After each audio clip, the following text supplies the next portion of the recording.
Occupational English Test. Listening Test. This test has 3 parts. In each part, you'll hear a number of different extracts. At the start of each extract, you'll hear this sound. You'll have time to read the questions before you hear each extract, and you'll hear each extract once only. Complete your answers as you listen.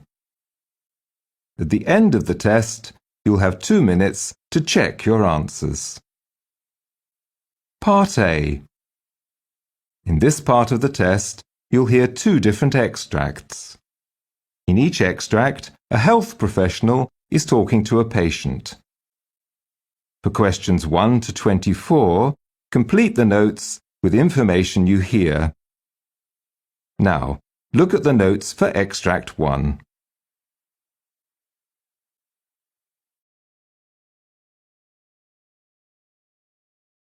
Extract 1. Questions 13 to 24. 1 to 12. For questions 1 to 12, complete the following notes with a word or short phrase. You now have 30 seconds to look at the notes. You hear an optometrist talking to a patient called Aidan Fitzpatrick, who has been experiencing blurred vision.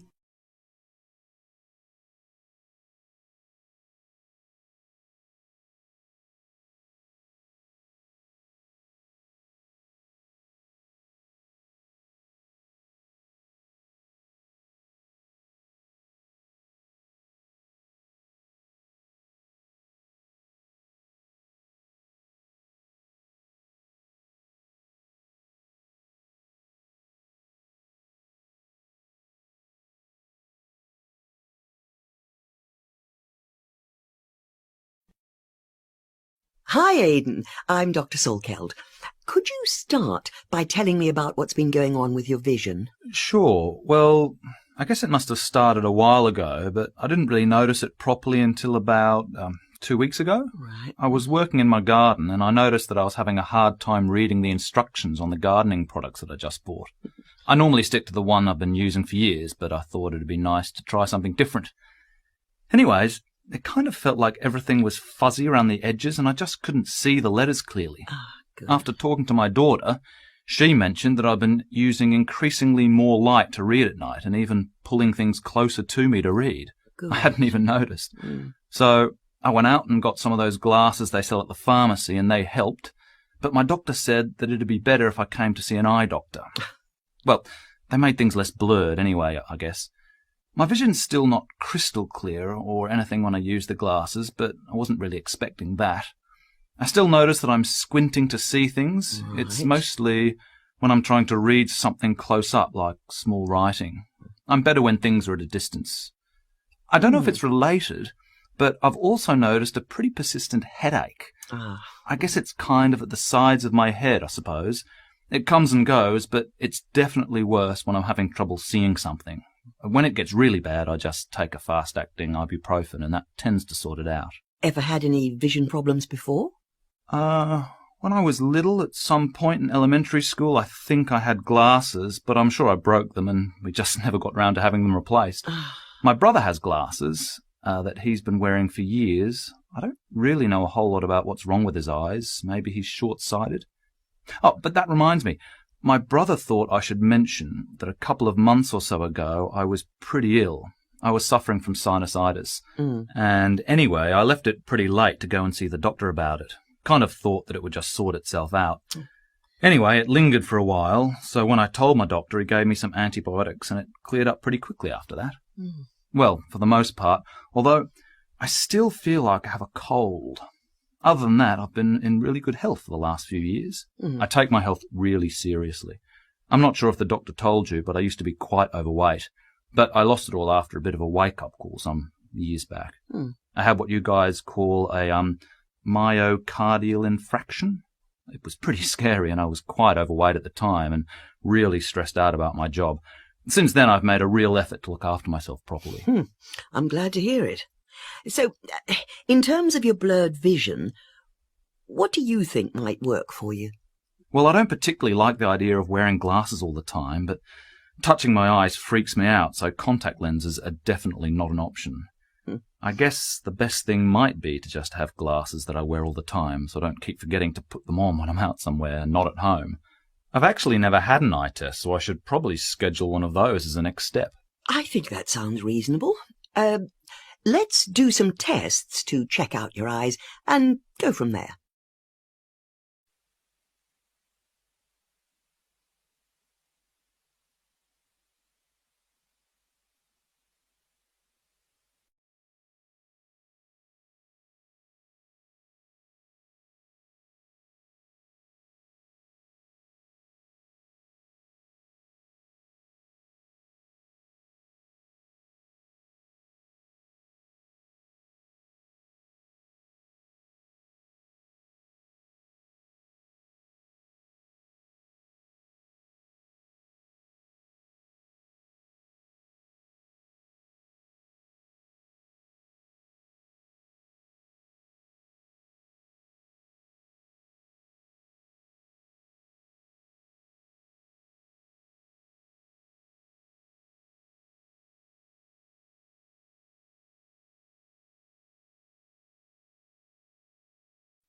Extract 2, questions 13 to 24. You hear a senior obstetrician talking to a patient called Hilary Johnson, who has been referred by her midwife.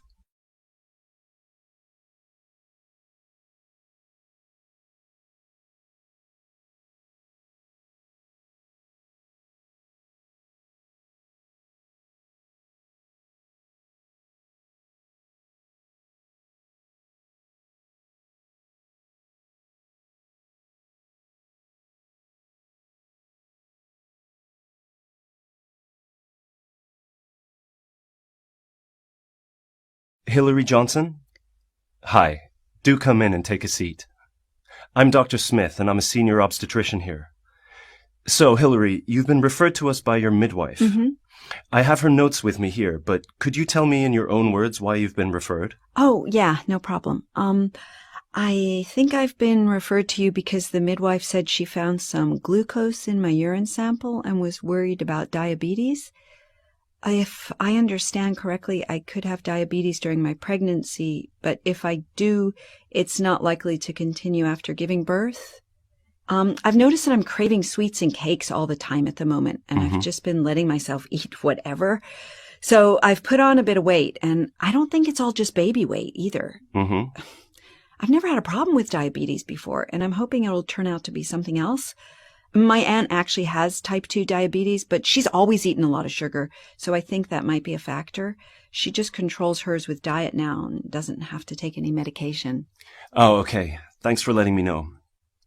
I see from your notes that you're 24 weeks pregnant now. How has your pregnancy been up to now? Oh, I have been so lucky. I got the usual sickness early on. Well, stomach pain, but not actually being sick.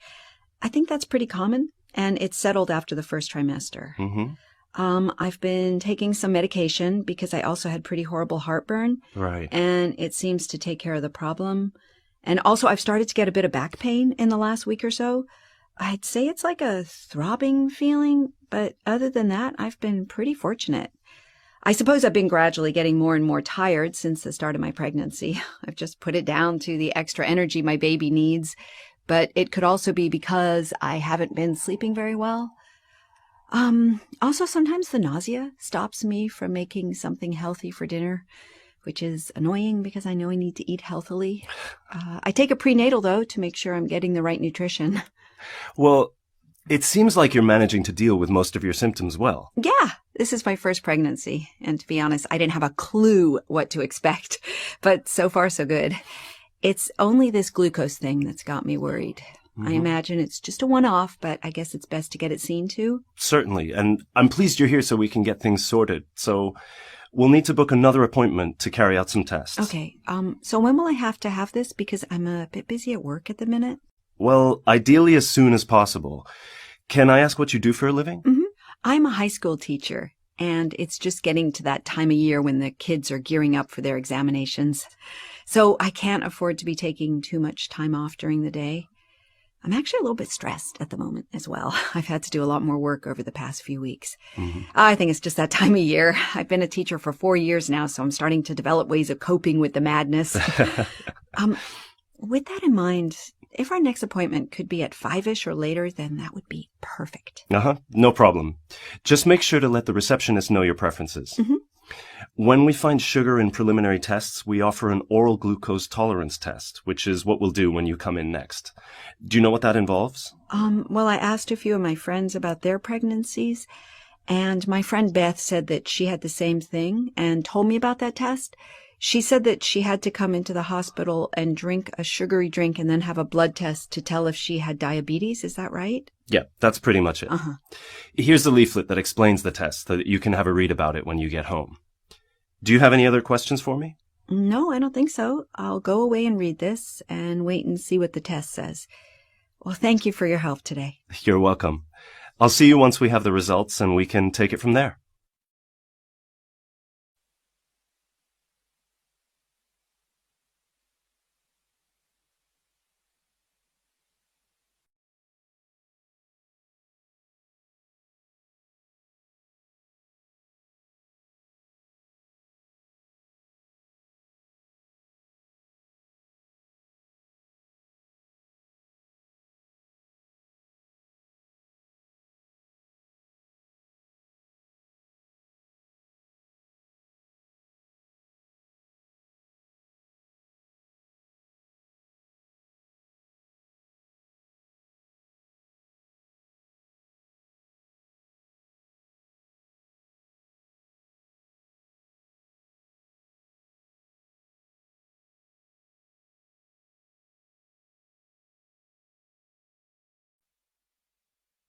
That is the end of Part A.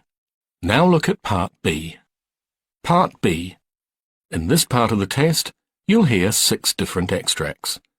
In each extract, you'll hear people talking in a different healthcare setting.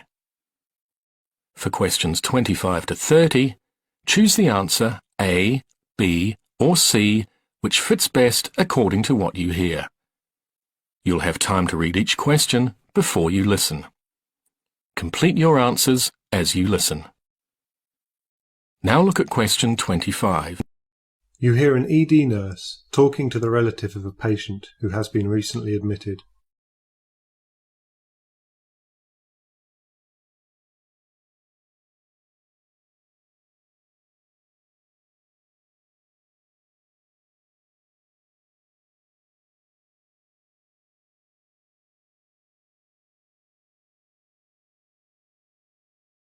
Did you want to talk to me, Miss Tanaka? Oh, yes. You see, I just wanted to let you know that my father, well, as you know, he's recently been diagnosed with dementia. Most of the time it's not an issue and his spats never last long. It's just that I wanted to prepare you. Sometimes he's really not himself. Okay, Miss Tanaka. I think I understand. Can your father become aggressive? Yes. I mean, I think it's just that he gets frustrated sometimes. He can't remember things, and I think it's scary for him. He was never, ever like this before his dementia, and those periods, well, they really don't reflect his true character. Of course. Thanks for letting me know.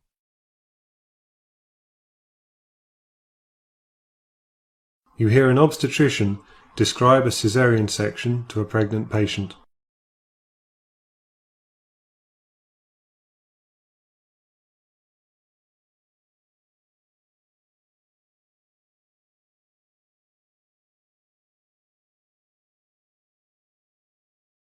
Labour can progress differently for different people.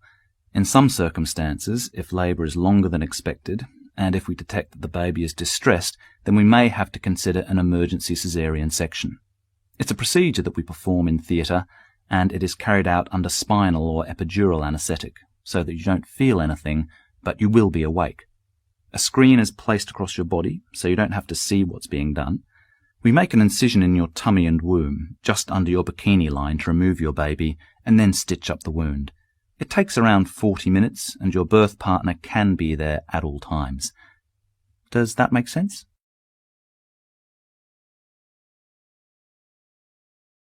You hear a GP and his practice nurse discussing their yearly schedule.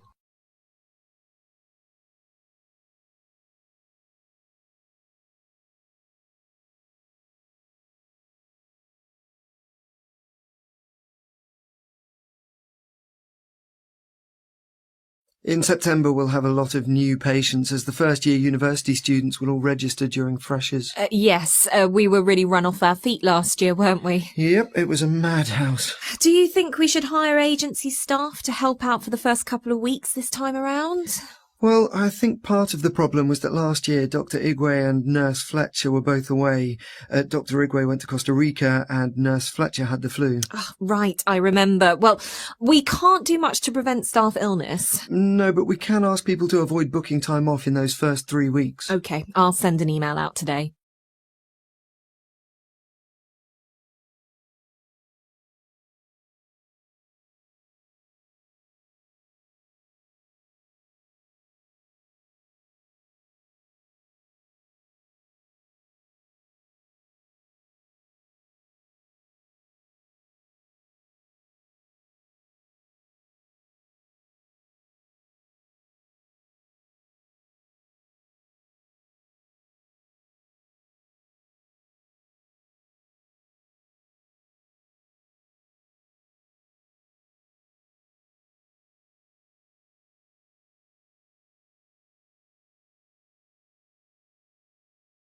You hear a nurse prepare a patient for a flu shot.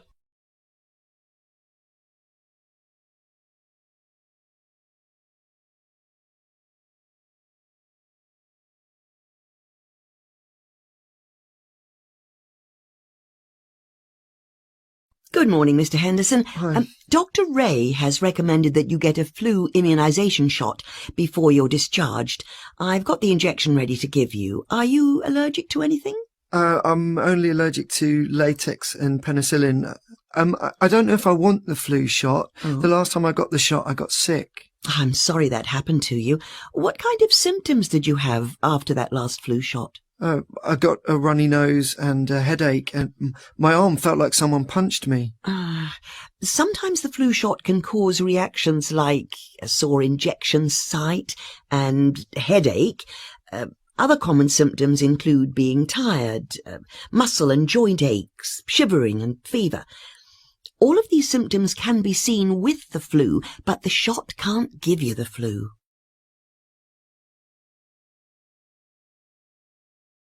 You hear a doctor talk to a patient about her injury.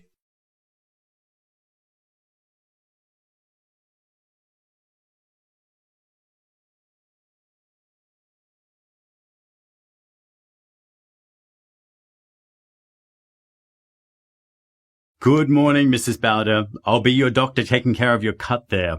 What exactly happened? Oh, it's embarrassing, really. You see, I was just trying to chop some tomatoes for dinner, and the knife accidentally slipped. Oh, I'm so clumsy.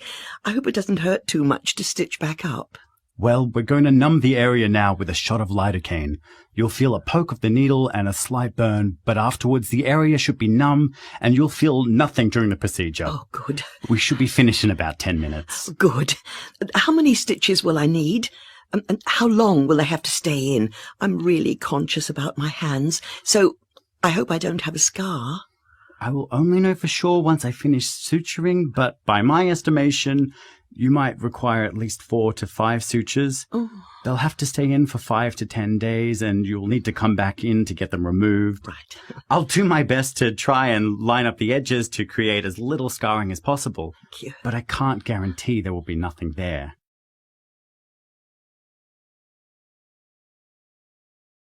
You hear a trainee nurse asking a senior colleague about the treatment for a patient with chronic obstructive pulmonary disease, or COPD.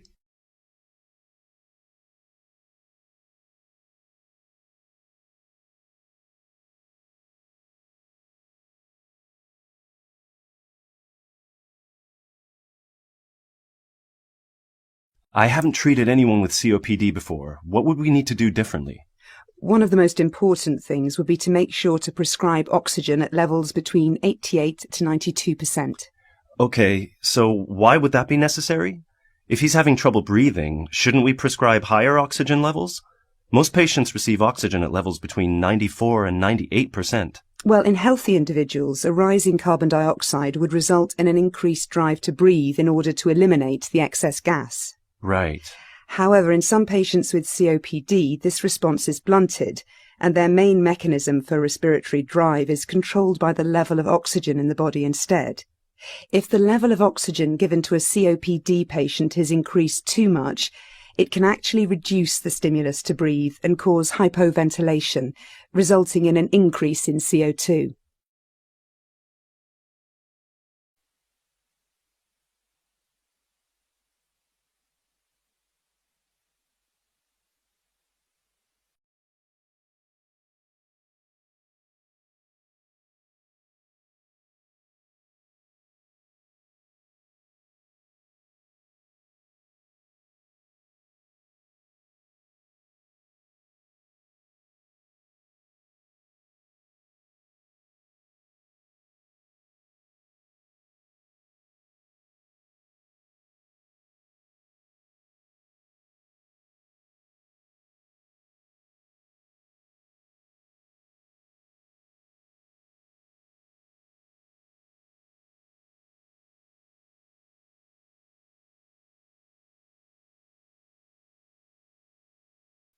That is the end of Part B. Now look at Part C.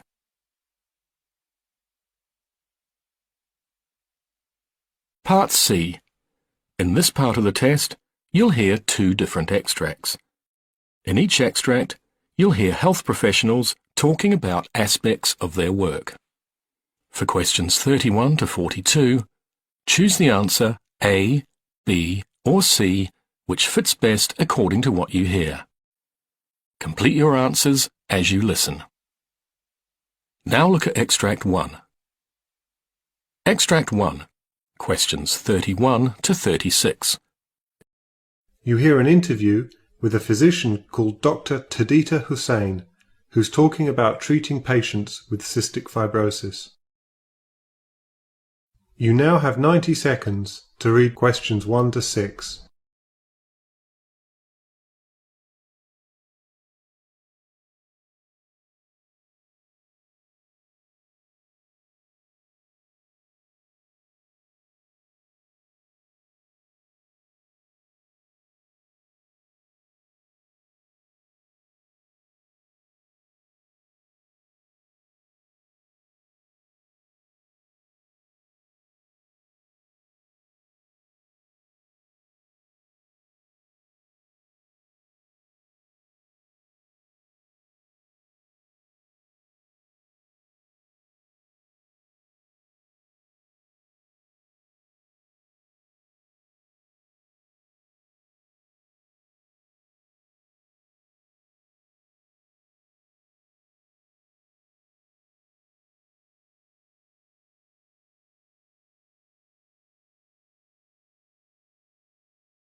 Cystic fibrosis is a condition that causes mucus to be thicker and stickier than it should be.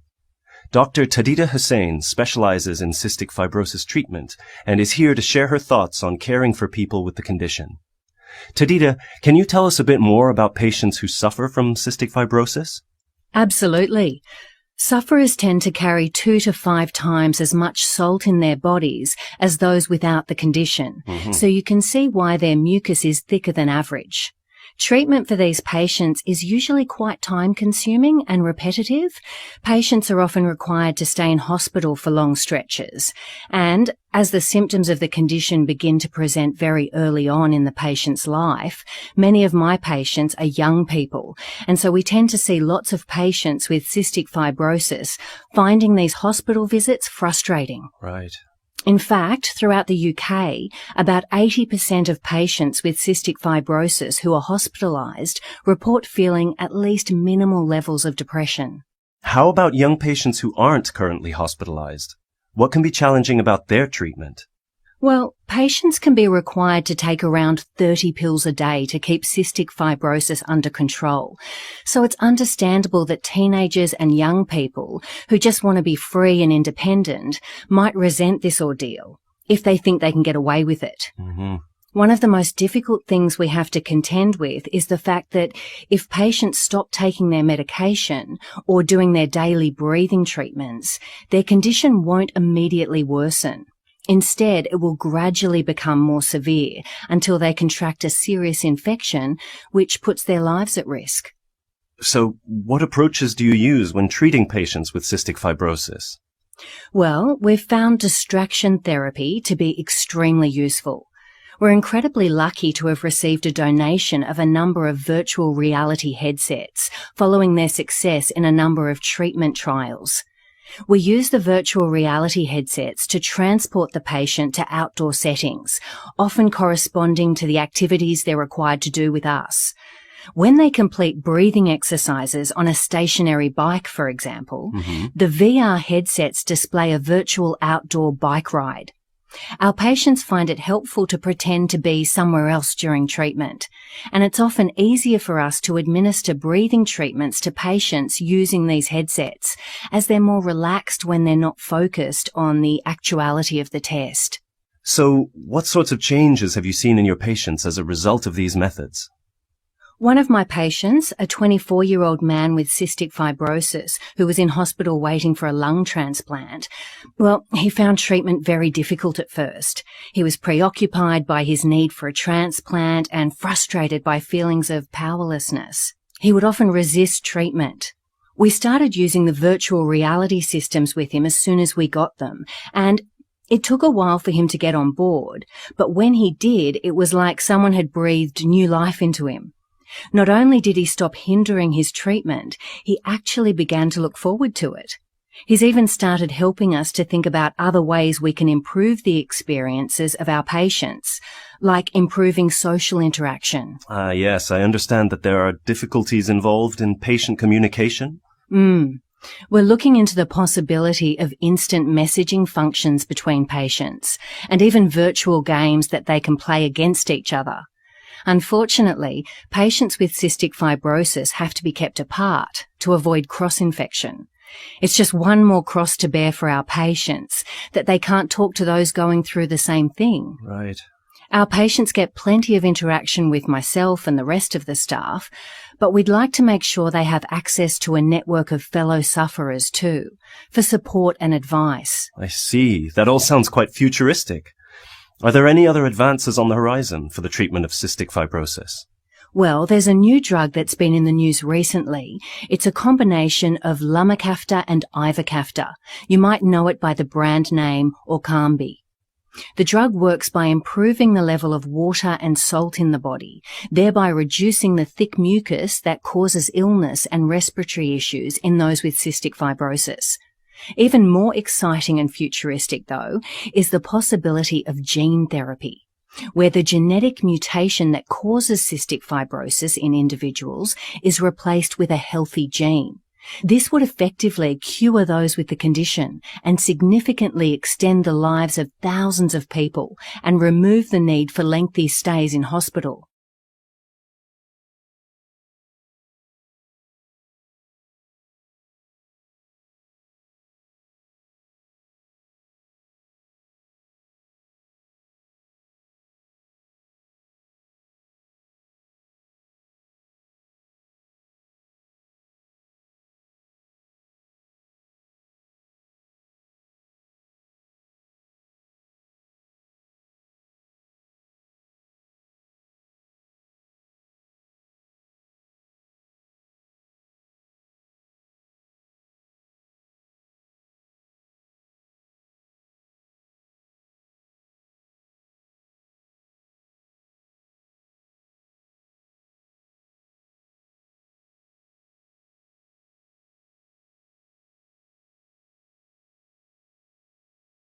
Now turn over and look at Extract 2, questions 7 to 12.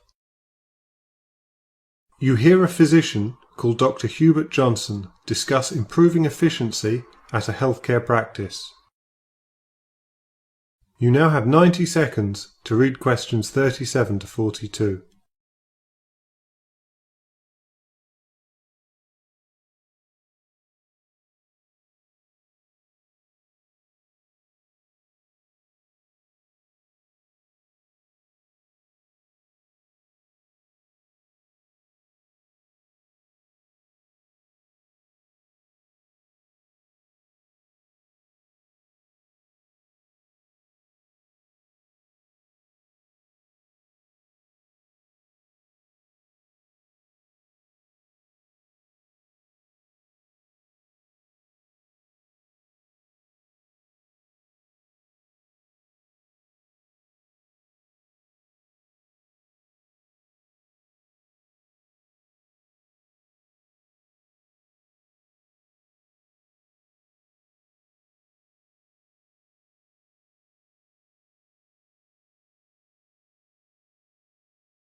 Hi everyone, my name's Dr. Hubert Johnson, and I've been asked to speak to you about my experiences in the healthcare industry concerning something that affects all health professionals, improving efficiency. It seems to be a given these days that practices will struggle with a lack of efficiency.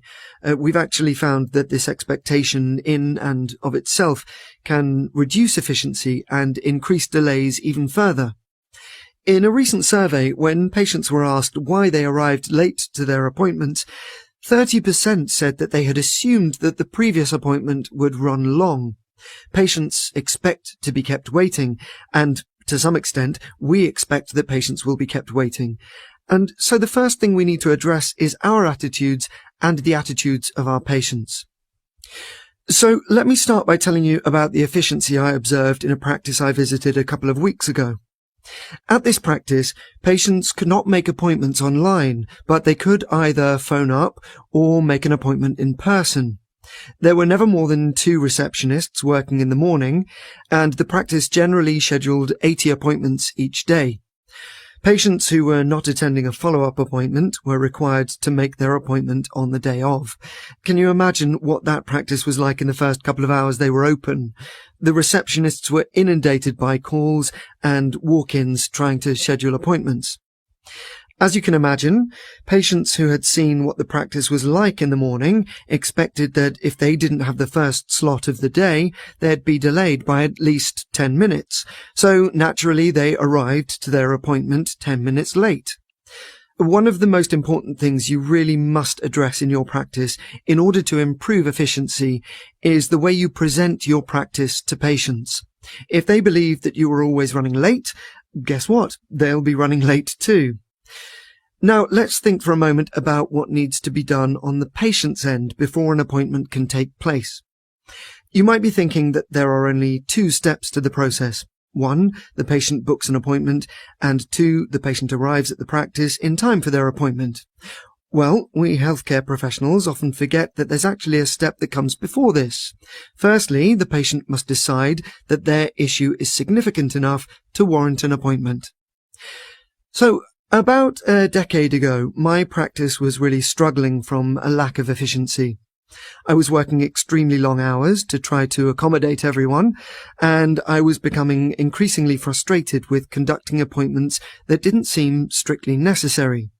I got to thinking about how I might be able to help patients to reconsider their initial assumption when booking appointments and to treat minor issues at home.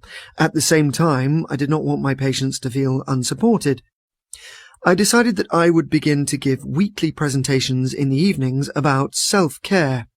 As I tended to see a multitude of patients coming in for similar issues that they could actually treat themselves, each week I focused on a different common theme. The presentations lasted for just 1 hour, but I found that they resulted in 7 fewer unnecessary appointments each week. These days, of course, I no longer have to give a physical presentation. Thanks to modern technology, I simply upload instructional videos to our practice's website.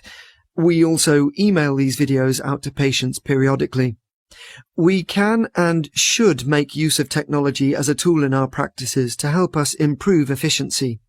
However, it's important to note that while many, perhaps even the majority of your patients will be capable of using technology to arrange their appointments, there are many people uncomfortable or unable to use technology, so you must always make sure that these patients are accommodated too. Providing your patients with more options rather than replacing old options is often the best practice for improving efficiency. Now, let's move on to look at a practice that used technology in a surprising way.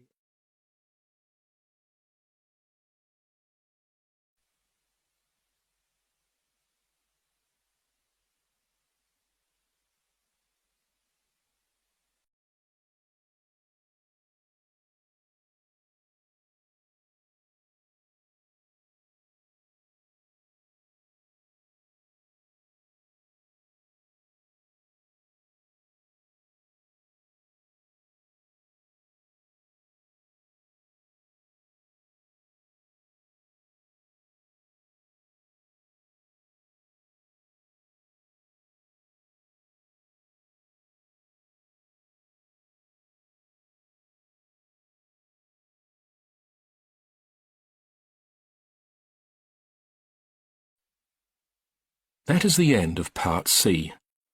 You now have 2 minutes to check your answers.